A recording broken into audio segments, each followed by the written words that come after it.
ہاتھوں میں ہتھکڑیاں نہیں ہوں گی، ان کے پاؤں میں بیڑیاں نہیں ہوں گی۔ جب یہ گریں گے تو جہنم کا دروازہ کہے گا مالک یہ کون آ گئے؟ اللہ تبارک و تعالیٰ حکم دے گا اے دربان ان کے ہاتھوں میں ہتھکڑیاں مت ڈالو، ان ہاتھوں نے میرے نام پر صدقات دیے ہوئے ہیں۔ ان پاؤں میں زنجیریں مت ڈالو، یہ پاؤں میری مساجد کی طرف سے اٹھتے ہیں۔ ان کے چہرے کو مت جلانا، یہ ماتھا کئی دفعہ میرے دربار میں جھکا ہے۔ ان کے دل کو مت جلانا، اس میں میرا ایمان ہے۔ باقی تمام وجود کو آگ لپٹ میں لے لے گی۔ جب پہلی دفعہ آگ قریب آئے گی تو یہ کہیں گے لا الہ الا اللہ، آگ پیچھے ہٹ جائے گی، پھر آگے بڑھے گی، پھر وہ کہیں گے لا الہ الا اللہ، وہ پھر پیچھے ہٹ جائے گی۔ دوزخ کا فرشتہ آگ سے کہے گا پکڑتی کیوں نہیں؟ وہ کہے گی لیس لی سلطان علی لا الہ الا اللہ، میرا لا الہ الا اللہ پر زور نہیں چلتا، میں کیسے پکڑوں؟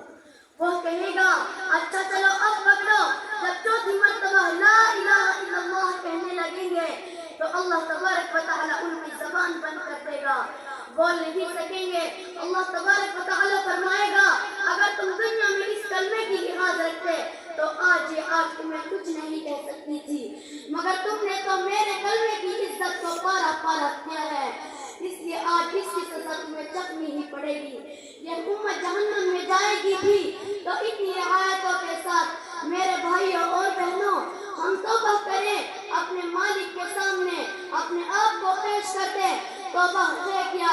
یہی کہ اے اللہ میری زندگی حضرت محمد صلی اللہ علیہ وسلم کے طریقے پر آ جائے۔ جو اللہ قارون کو معاف کرنے کے لیے بیٹھا ہو، اس امت کو بھی معاف نہیں کرے گا۔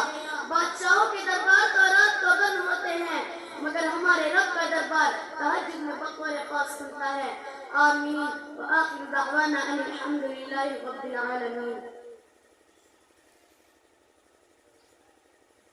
ماشاءاللہ، یہ بچے آپ حضرات کے سامنے